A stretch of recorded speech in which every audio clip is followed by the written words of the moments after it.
Hello everyone, and welcome to Vale of Hearts, a place where love finds its way through the quietest corners of the soul. Rowen never expected her sister's wedding to flip her world upside down. She was supposed to blend in, smile for photos, and avoid small talk about being the single twin. Instead, she ended up sitting by the window, trying to look invisible, when a stranger in a black suit pulled out the chair beside her. He didn't smile, didn't even look at her. Just leaned in close enough for her heartbeat to forget its rhythm and whispered, "Pretend you're with me." And just like that, the quiet twin became the center of everyone's attention. Sometimes, love doesn't arrive with fireworks. It slips quietly into your life, in the middle of someone else's celebration, while you're pretending you don't mind being invisible. Rowen knew something about invisibility. She'd built a whole life around it. At 29, she was a talented interior architect in Seattle, the kind of woman who made spaces beautiful, but rarely stood in the spotlight herself. Her designs graced glossy magazines, but no one ever remembered her face. That was fine with her. She liked quiet mornings, black coffee, and sketches more than conversations. She lived in a small apartment overlooking Elliott Bay, full of light and plants she named after constellations. She loved symmetry, clean lines, and the smell of new wood. She also loved her twin sister, deeply, fiercely, unconditionally, though sometimes loving Hazel meant living in her shadow. Hazel Rowen was a social media darling, an influencer, model, and now, a bride. Millions adored her laugh, her confidence, her world of perfect lighting and perfect timing. And Ivy? She was the twin behind the camera, adjusting the flowers, fixing the hemline, staying just outside the frame. They were two halves of the same story, one written in bold ink, the other in pencil. So when Hazel asked Ivy to design her dream wedding, Ivy didn't hesitate. It was what she did best, make beauty for others, and yet, as the sun sank behind the Olympic Mountains, painting the glass walls of the wedding hall in shades of gold and rose, Ivy couldn't shake the feeling that she'd built a masterpiece she wasn't invited to belong in. The venue glowed like something out of a fairy tale, a glass house by Lake Washington, surrounded by white roses and the scent of lavender carried by the evening breeze. Strings of warm light hung from the ceiling, swaying like constellations. The reflection of the lake shimmered across the marble floor. Guests floated through the room in silk and satin, holding glasses of champagne that caught the light like stars. It was beautiful. It was everything Hazel had wanted, and it was Ivy's creation. Yet Ivy sat quietly at the edge of it all, at a small table near the window, where no one noticed her. Her simple navy dress contrasted with the glittering gowns around her, elegant, understated, and entirely her. She swirled the wine in her glass, the reflection of the chandelier dancing across its surface, and tried to convince herself she felt proud. Not hollow, from the next table came laughter, the kind that carried just far enough. "Hazel's so lucky," one woman whispered. "Married to the CEO of a media company at 28? That's every girl's dream. And Ivy?" another added. "Still single, I think. Sweet girl, but different. Different." The words sliced through her like a paper cut. Small, but sharp. Ivy pressed her lips together, forcing a polite smile that no one would see. She'd heard it all before. Different. Reserved. The quiet one. It was practically her title. She glanced toward the dance floor. Hazel was radiant, her laughter echoing under the glass dome as photographers circled her like fireflies. Her husband, in his sharp tuxedo, looked at her like she was the only person alive. The crowd adored them, the golden couple, the perfect pair, and Ivy. She sat with the view, the lake, the sunset, and her own reflection in the glass. She lifted her glass slightly, toasting herself under her breath. To being the background, a quiet chuckle escaped her. She didn't mean it bitterly. Not entirely. She had built her peace around solitude. Or at least that's what she told herself. The string quartet shifted into a slow, romantic melody. Couples drifted to the floor. Her phone buzzed with a text. Hazel, sending a heart emoji and the words, "You okay, sis?" Ivy typed back a quick, "Perfect." She wasn't, of course. But that was the thing about being the quiet twin. Perfection was easier to fake when no one was watching. The chair beside her remained empty, the same one she'd left open while arranging the seating plan. For symmetry, she'd told the planner, but deep down, she'd left it as a wish, a spot for someone who might someday choose to stay. Then, without warning, someone did. The faint scent of cologne brushed past, clean, crisp, and unfamiliar. The chair moved, the sound barely audible against the music. Ivy turned, expecting a lost guest or an overeager cousin, but the man who sat down wasn't lost. He moved with too much purpose for that. He was tall, broad-shouldered, dressed in a charcoal suit that seemed molded to him. His hair was dark, just messy enough to look expensive, and when he turned slightly, the light from the chandelier caught the faint scar along his jaw, subtle, intriguing, dangerous. He didn't look at her. Didn't say hello. He just sat. Ivy blinked, confused. Sorry, is this seat? Then he spoke, his voice low, steady, and smooth enough to feel deliberate. Pretend you're with me. She froze. What? His eyes remained fixed across the room. They're watching, he murmured, almost like he was talking to himself. If you don't mind, let's make it look believable. Ivy followed his gaze. A group of men near the bar, wealthy, self-assured, and clearly interested, had stopped talking to stare at him. Or maybe at them. Who are you? She whispered. He finally turned to her, and for a moment, the world narrowed to that glance. Sharp gray eyes, the faintest hint of a smirk. Someone who could use a good distraction, he said. And you look like you could too. She stared at him, half amused, half appalled. That's your pickup line? No, he said calmly. That's my rescue plan. For a long moment, Ivy didn't know what to say. The stranger's words, pretend you're with me, still hung between them, soft but impossible to ignore. The man beside her sat so calmly that it almost made her doubt she'd heard him right. He didn't glance her way, didn't shift or explain himself. He simply existed beside her with the quiet confidence of someone who never had to prove he belonged. Ivy tried to focus on her wine, but awareness prickled down her spine.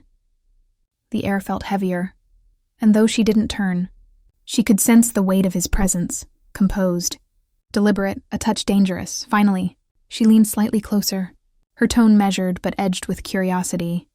You realize that's not exactly a normal way to introduce yourself, right? Most people start with hi or nice weather. He didn't laugh, but his lips curved faintly, not amusement exactly, but acknowledgement. Normal doesn't usually work in rooms like this, he replied, his voice low, smooth. People don't listen unless you give them a reason to. Ivy raised an eyebrow, studying him. And I'm your reason tonight? He finally looked at her then, really looked. And for a heartbeat, she forgot how to blink. His gaze was steady, cool, and focused in a way that felt almost intimate. You looked like you needed rescuing, he said softly, as if it were simply a fact, not a flirtation. And I could use a distraction. From what? Expectation. There it was again. That single word, dropped like a pebble into still water, rippling with unspoken meaning. She didn't ask what he meant. Something in his tone told her it wasn't about the party. The music changed, a softer melody, strings blending into the faint hum of conversation. Couples began drifting to the floor, laughter trailing behind sequins and perfume. Then, without another word, he stood and extended his hand toward her. It was an invitation, or perhaps a challenge. She hesitated, glancing at his hand. I don't even know your name. Then let this be how you find out who I am. The confidence in his voice wasn't arrogance. It was calm assurance, the kind that carried its own gravity. Against her better judgment, Ivy placed her hand in his. His fingers were warm, firm, grounding. The crowd blurred as they stepped onto the dance floor. His hand rested lightly on her back, guiding her into the rhythm. She moved stiffly at first, aware of how many eyes followed them.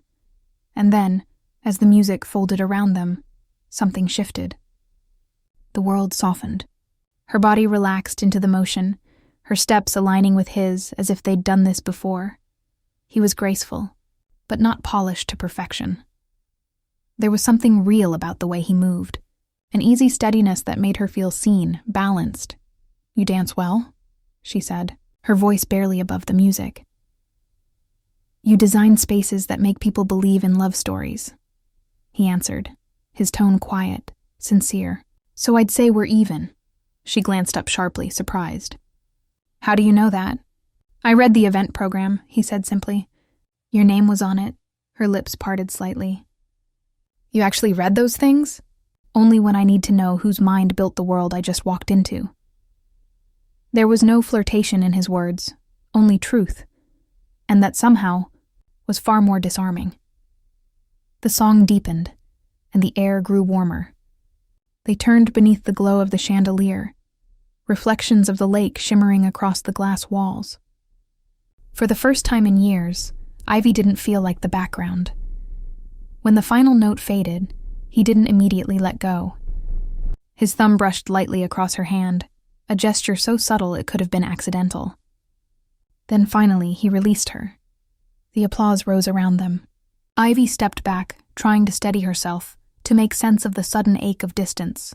He studied her with quiet amusement, then said in a voice meant only for her, "You're not nearly as invisible as you think, Ivy Rowen."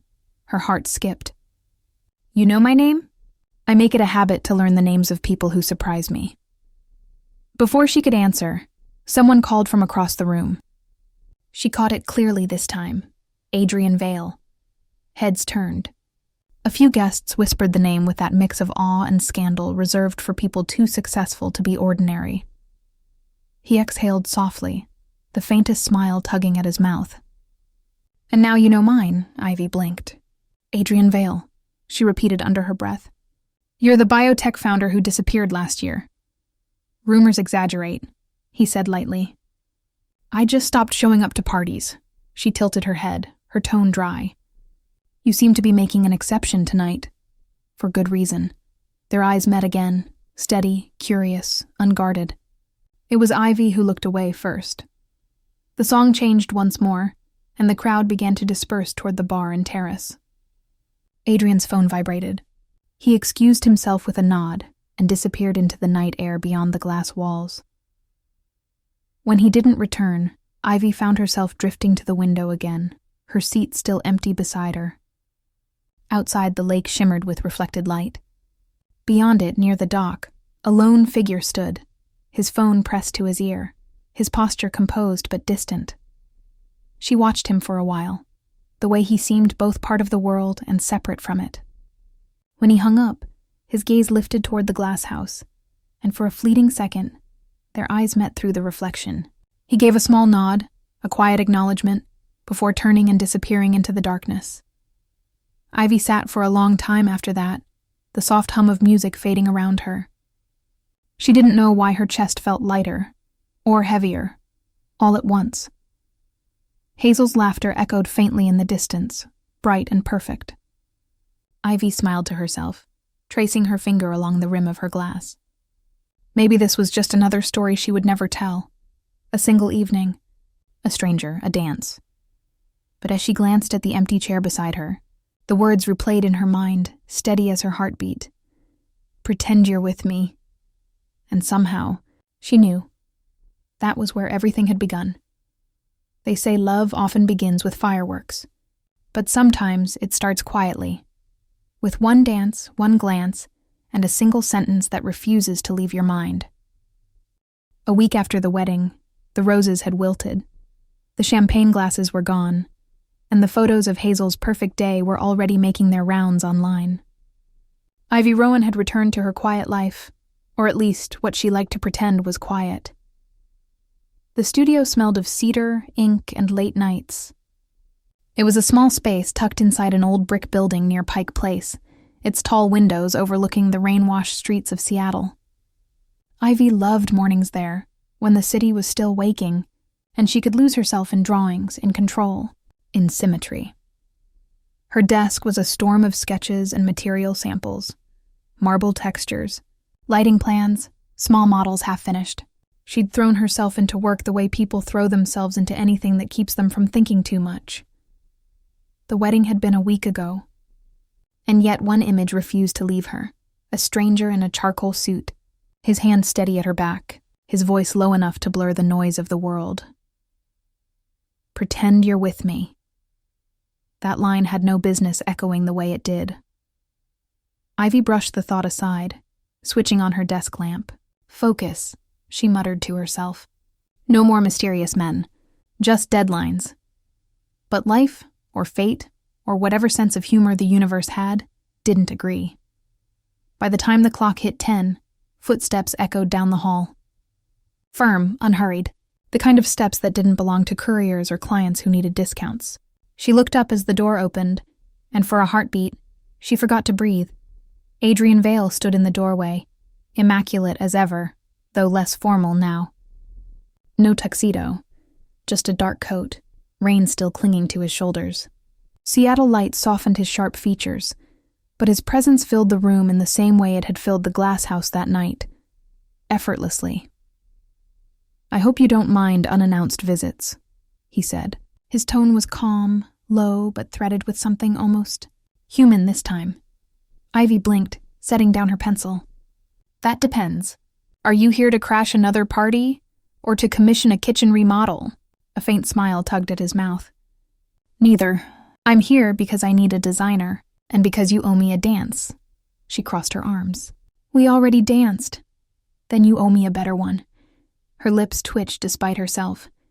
"You have an interesting way of doing business, Mr. Vale." He stepped further inside, scanning the studio, the neat chaos of color palettes and 3D renders pinned on the walls. "You have an interesting way of avoiding attention," he said quietly. "Even when you deserve it." She wasn't sure how to respond to that, so she gestured to the only other chair in the room. "Sit. Tell me what kind of design emergency brings a billionaire to a studio that barely fits 2 people. Adrian sat, folding his coat neatly over the back of the chair. "I need someone to redesign my company's research space. A complete overhaul. Architecture, atmosphere, everything. I want something functional but human. You understand that balance better than most." Her eyes narrowed slightly. "Vale Biotech, you're rebuilding the lab after the scandal." He didn't flinch. "You've done your homework." "I read headlines," she said. They were hard to miss. Adrian's gaze didn't waver. "Then you know why I'm rebuilding. I don't trust the people who built it the first time. And you trust me?" "I trust that you see things as they are," he said simply. "Not as people pretend them to be." "That's rare." There was silence for a beat. Thick, steady. Rain ticked softly against the window. Finally, Ivy exhaled, leaning back. "You don't need an interior designer. You need a PR miracle," he smiled faintly. "I already tried miracles. They didn't take my calls." She almost laughed. "You're serious." "Completely," he said. Then, quieter. "I also need a favor." Ivy frowned. "The design isn't the favor?" "No," he said. "The favor is about optics." That was when she noticed the folder he'd placed on her desk. Inside were event proposals, charity gala photos, press outlines, her name in a few of them, highlighted. Her heartbeat stuttered. "You want me to be seen with you?" He didn't deny it. "It's temporary. The board is restless, investors nervous. They need to believe I'm stable, social, anchored. The woman from the wedding, the quiet one who danced, she already fits the story they want to believe." Ivy stared at him, half stunned, half amused. "So this is your pitch? You want me to redecorate your lab and your reputation?" His tone softened. "I want you to remind people that I'm still capable of being human." Her laugh escaped before she could stop it. "That's not in my job description." "Then I'll double the rate." She shook her head, smiling despite herself. "You don't even know if I'm interested." "I think you are," he said. "You don't like being overlooked any more than I like being misunderstood." That struck deeper than she expected. She turned away, pretending to adjust the blinds, but his words lingered. He continued, voice quieter now, almost personal. "You've spent your life in someone else's light. I've spent mine fighting to keep mine from being stolen. Maybe we understand each other more than either of us wants to admit. The honesty in his tone disarmed her. For the first time, he wasn't the enigmatic billionaire, just a man trying to rebuild something fragile. Finally, she faced him again. If I do this, I do it my way. I choose what to design, what to show up for, and when to walk away. His nod was immediate. Agreed. And I'm not a prop in your story. Never, he said softly. You'd steal the scene anyway. She rolled her eyes, but the faintest smile betrayed her. He reached into his coat pocket and slid a simple envelope across the desk. No contracts yet.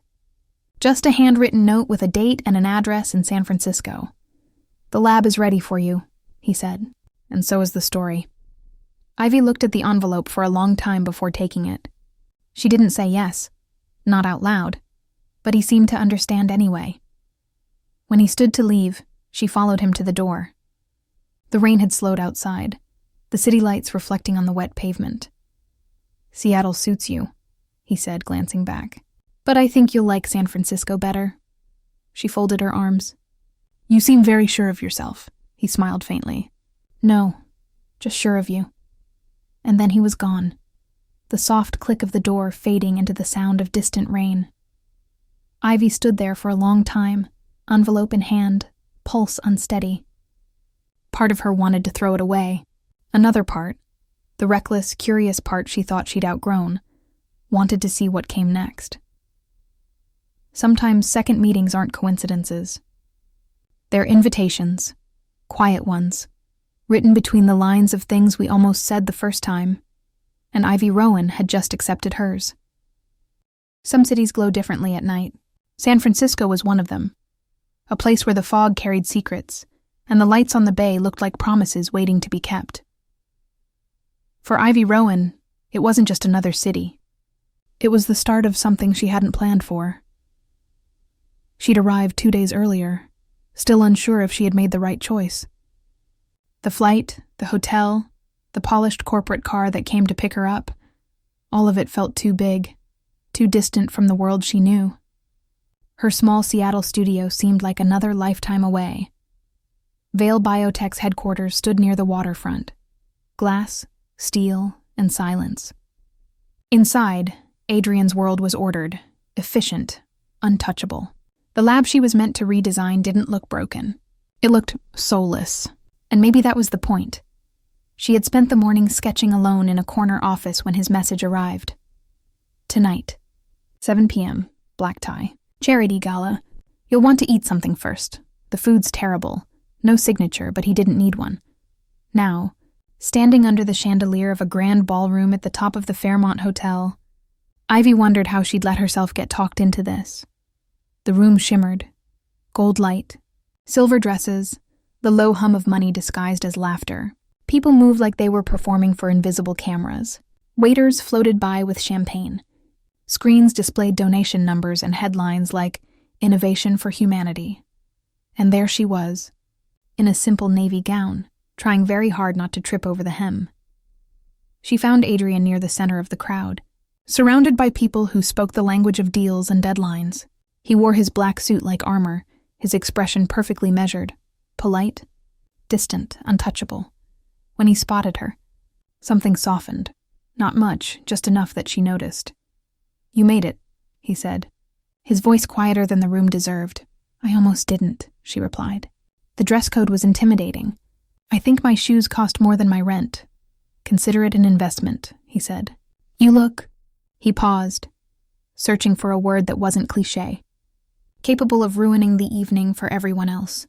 She smiled despite herself. Flattery from a billionaire? I must have earned it. Not flattery, he said. Observation. Before she could answer, a group of executives approached. Their smiles were too wide, their handshakes too calculated.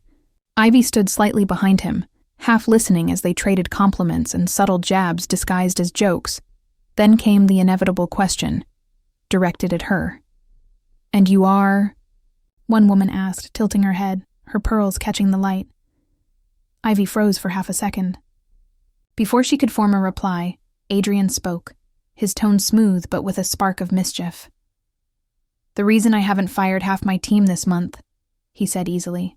She designs spaces that make even scientists remember they're human. The table laughed, surprised, genuinely. The tension broke. Ivy felt the heat rise to her cheeks, half embarrassment, half admiration. Later over dinner, she found herself seated beside him, the same table still buzzing with conversation. Between the jokes, the speeches, and the polite clinking of silverware, she leaned slightly toward him.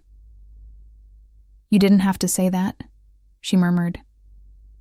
"It was true," he replied without looking up. "And also useful. People are more generous when they think I'm emotionally stable." She stifled a laugh. "Glad I could contribute to your public image. You're doing better than any PR firm I've ever hired. Do I get a raise for that?" He finally turned, the corner of his mouth lifting. "You haven't even signed the first contract."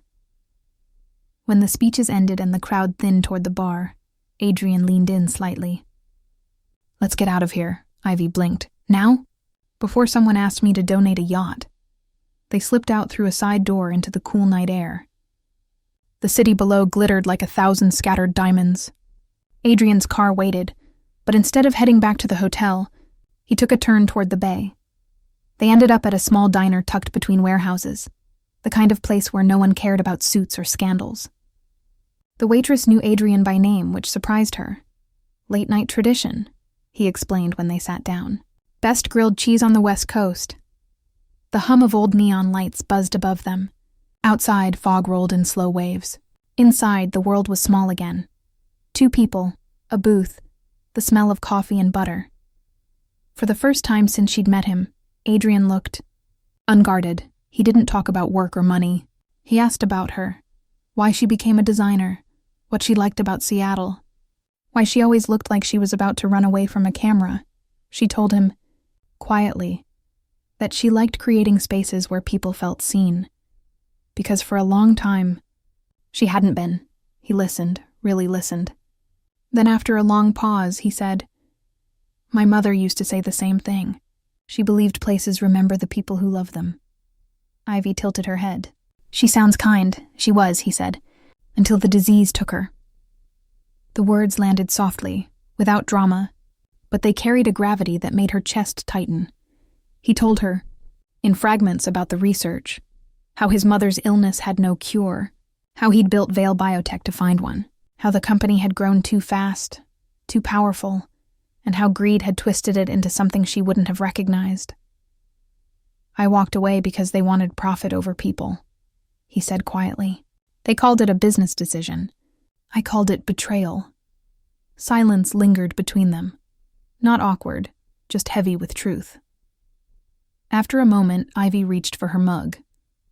"You know," she said softly, "for someone who hates the spotlight, you're very good at stepping into it when it matters." Adrian's eyes lifted to hers. "You think I'm doing the right thing?" "I think you're doing the human thing," she replied. "And that's rarer than people admit." For a while, they sat like that. No pretense, no performance. Just 2 people under flickering light, coffee cooling between them. When they finally stepped outside, the fog had thickened, swallowing the city in silver mist. They walked along the empty pier, the sound of water brushing against the wood below. He glanced sideways at her. "You're not what I expected, Ivy Rowen." She smiled faintly. "Neither are you, Adrian Vale." He stopped walking, just long enough to meet her gaze. "Good," he said. "Maybe that's why this might actually work." She didn't ask what this was. Maybe she didn't need to. They stood there for a moment, the city behind them, the bay before them, and something unnamed in the space between. Sometimes connection doesn't start with grand gestures. It starts in quiet diners, over cheap coffee, and shared silences. When 2 people realize they've both been building walls for the same reason, to protect what still hurts. And that night, under the fog-dimmed lights of San Francisco, Ivy Rowen stopped seeing Adrian Vale as the man from the headlines and started seeing the man beneath them. Every truth has a cost. Some people spend their whole lives searching for it, and others spend their lives trying to bury it. Ivy Rowen had never been good at either. The days after the gala blurred together, a rhythm of early mornings, endless meetings, and nights spent sketching until the city lights faded into dawn. San Francisco moved differently than Seattle. Faster, sharper. Everyone seemed to be chasing something, and Ivy wasn't sure what she was running from anymore. At first, her work with Adrian felt steady. He trusted her judgment, let her design freely, asked for her thoughts on things far beyond architecture, colors, atmosphere, even the placement of break rooms. He said her perspective made the space feel less like a machine, more like a heartbeat. Sometimes, when the night grew long, they'd talk, not about work, but about life. About things neither of them told other people. She learned that he loved old jazz vinyls, that he hated social media, that he still kept his mother's handwriting framed in his home office, and he learned that Ivy hadn't spoken to her father in 6 years, that she once dreamed of being a journalist, until one story went too far and destroyed someone she cared about. They didn't say the words trust or intimacy, but something between them began to form anyway, fragile, uncertain, real, until the night it cracked. It started like any other evening. Ivy stayed late in the design wing, adjusting lighting plans on her laptop. The building was quiet, only the hum of servers and the faint buzz of fluorescent lights. When her screen froze, she cursed softly and went digging through the shared drives for backup files. That was when she noticed it, a hidden folder, buried deep under layers of encrypted directories. Archive, Trial, Data, V3, Curiosity had always been her undoing. The files opened easily, almost too easily. What appeared on her screen wasn't design data. It was patient records, charts, timelines, test results. At first, the numbers looked normal. Then she noticed the patterns. Identical sequences repeating across different patients. Clinical outcomes that were statistically impossible. And at the bottom of each page, one familiar name, Lucas Crane, Vale Biotech's chief operating officer. Ivy's chest tightened. She clicked another file, and another. The inconsistencies multiplied. Same signatures, same phrases, but the dates didn't line up.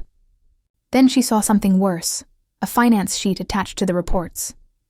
Hidden beneath medical data was a set of encrypted fund transfers to an offshore account in Singapore, each approved under the same internal clearance tag, AV, Adrian Vale. Her fingers went cold. She leaned back, the blue glow of the monitor reflecting on her face. For a long minute, she just stared at the screen, her mind racing. Was it real? Could someone have forged it?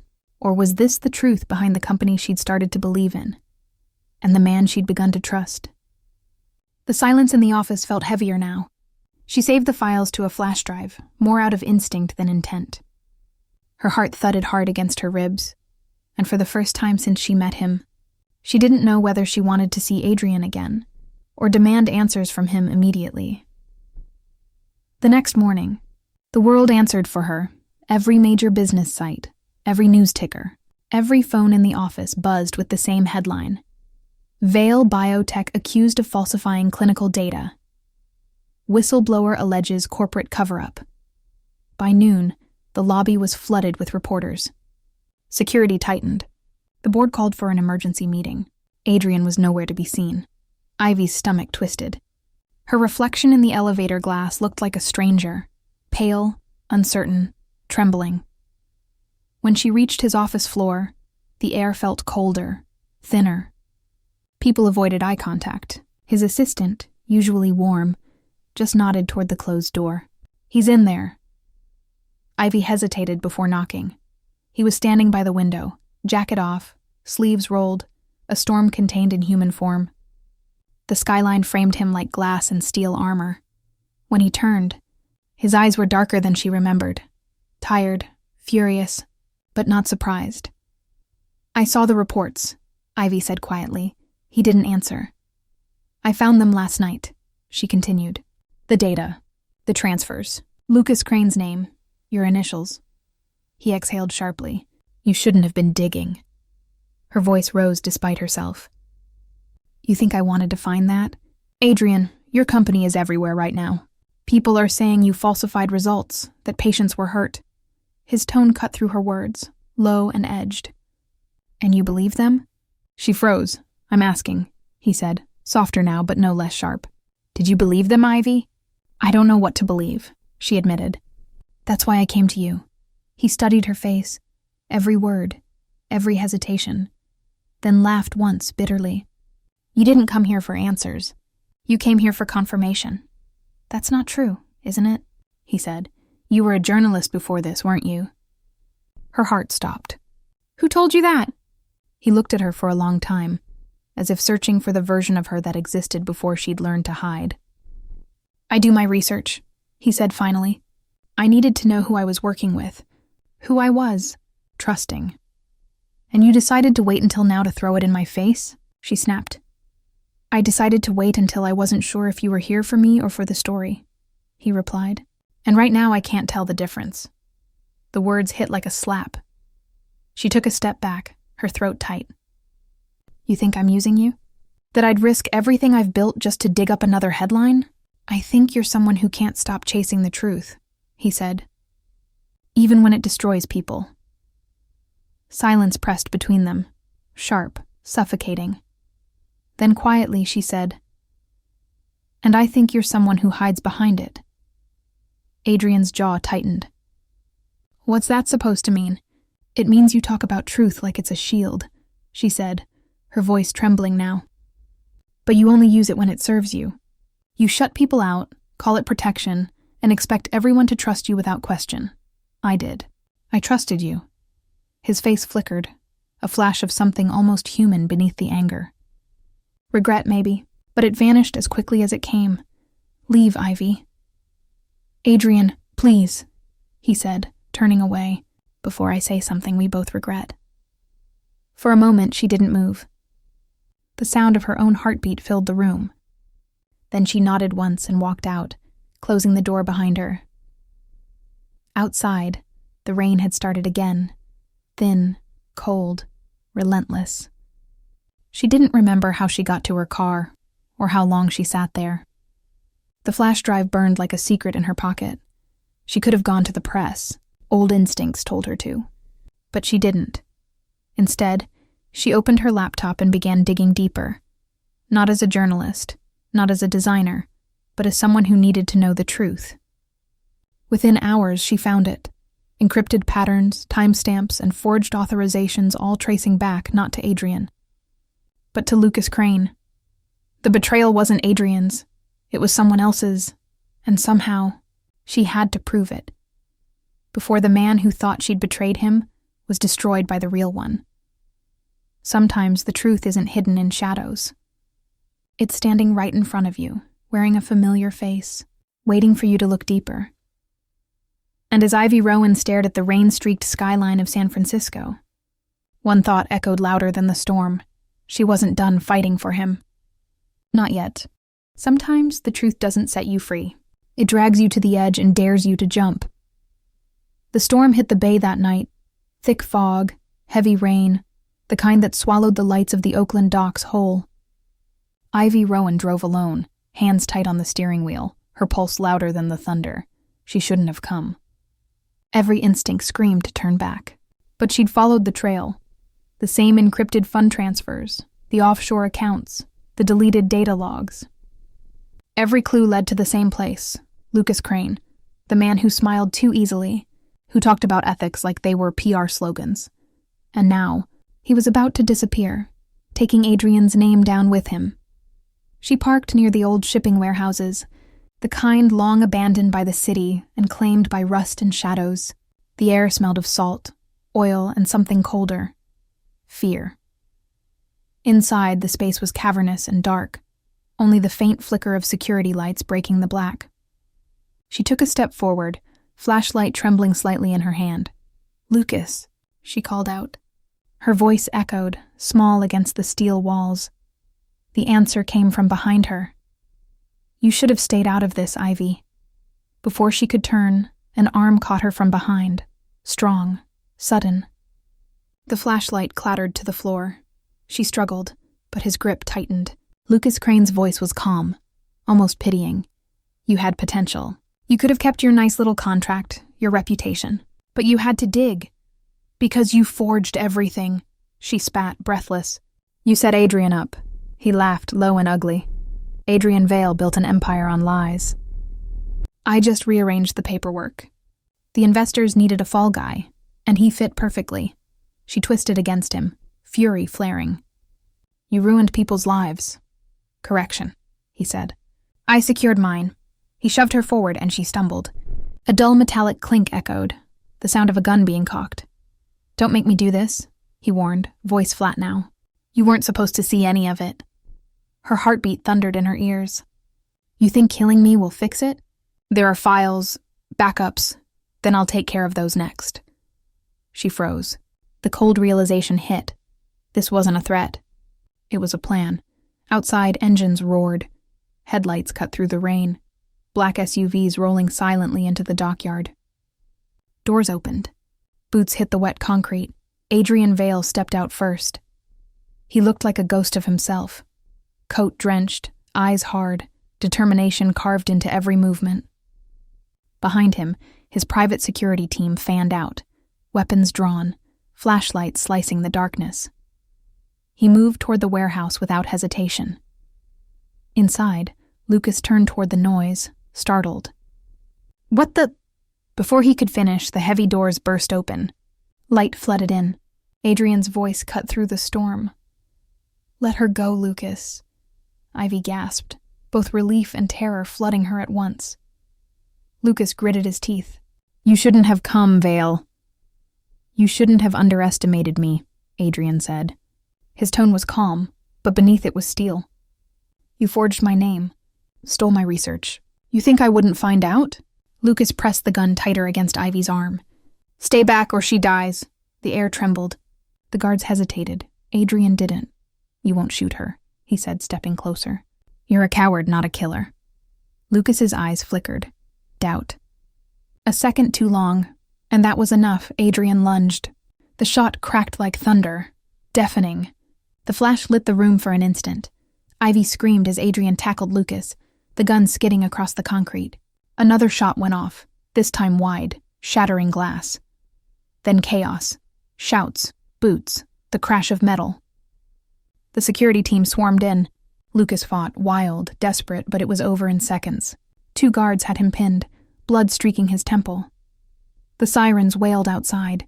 Police, EMTs, everything blending into a blur of red and blue. Ivy dropped to her knees beside Adrian. He was on the ground, hand pressed to his shoulder, blood seeping between his fingers. Adrian, she breathed, voice breaking. You're bleeding. He tried to smirk, breath shallow. It's not fatal. I've had worse board meetings. Tears blurred her vision. You idiot, he winced, half laughing. You're not wrong. She pressed her scarf against the wound, shaking. Why would you do that? You could have let him shoot you? He looked at her then, really looked. Not an option. The medics rushed in, voices overlapping. But for a moment, it was just them, the sound of rain and distant waves filling the silence. Lucas Crane was dragged out, cursing and shouting. One of the officers turned to Adrian. We confirmed it. Forged signatures, offshore accounts, everything. You're clear, Mr. Vale. Adrian nodded faintly, eyes still on Ivy. Told you, he murmured. The truth always wins. Eventually, she tried to laugh, but it came out as a sob. You're impossible. He smiled, soft, tired. You knew that when you met me. As paramedics lifted him onto the stretcher, she followed, her hand gripping his tightly. Outside, under the swirl of red and blue lights, the world felt suspended. She leaned close, whispering through the chaos.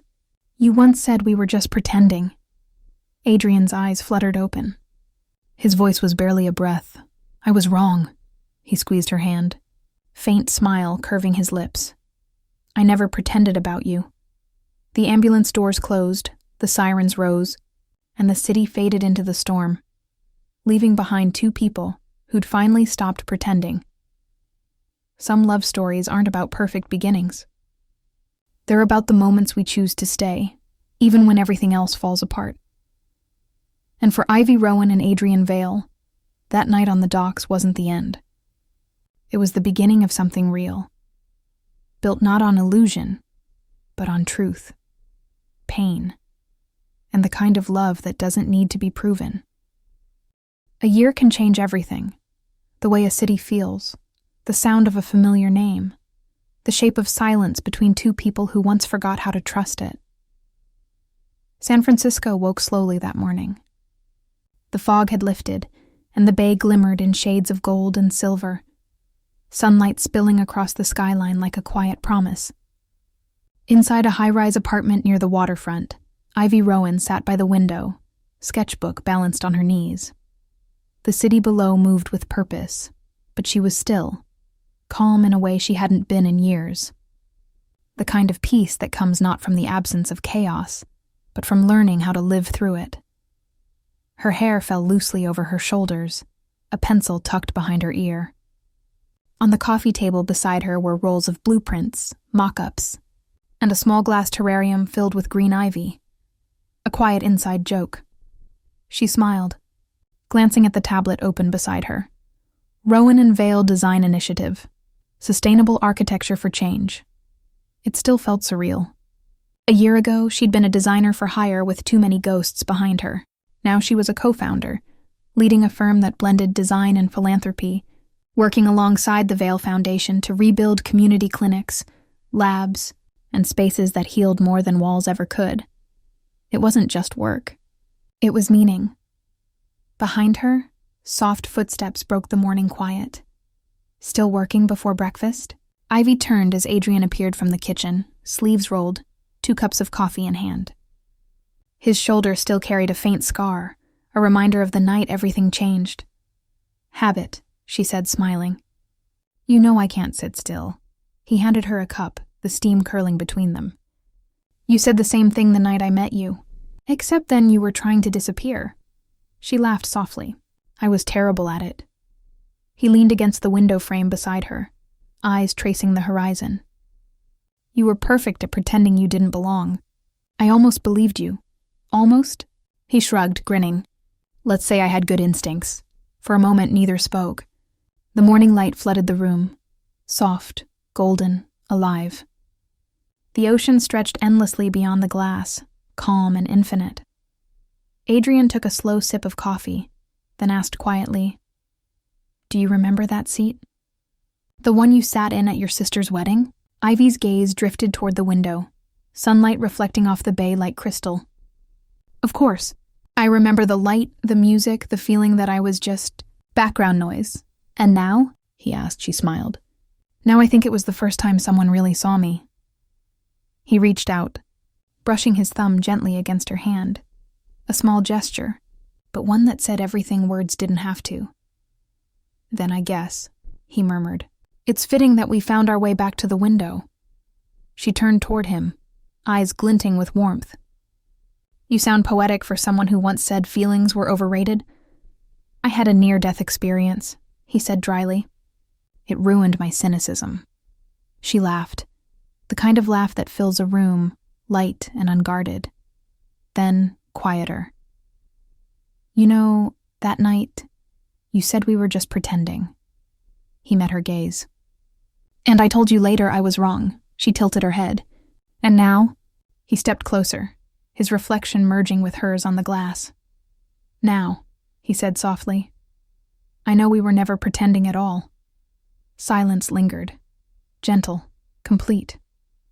The world outside shimmered with sunlight. Ivy leaned her head against his shoulder, their reflections framed in the glass. 2 figures standing where light met water, neither alone anymore. "You realize," she said after a beat, "this view is going to ruin every other window for me." He chuckled. "Good thing you designed it," she smiled. "No, Adrian. We did. Some beginnings are quiet, not born in fireworks, but in the stillness of 2 hearts learning how to stay." As the first rays of morning lit the glass, their reflections blended with the light, a reminder that love, at its truest, isn't about grand gestures or perfect timing. It's about choosing every single day to sit by the same window, together, and this time, no one was sitting alone. Thank you so much for listening to Vale of Hearts. If you enjoyed the story, don't forget to leave a comment, like, and follow the channel for more heartfelt stories to come.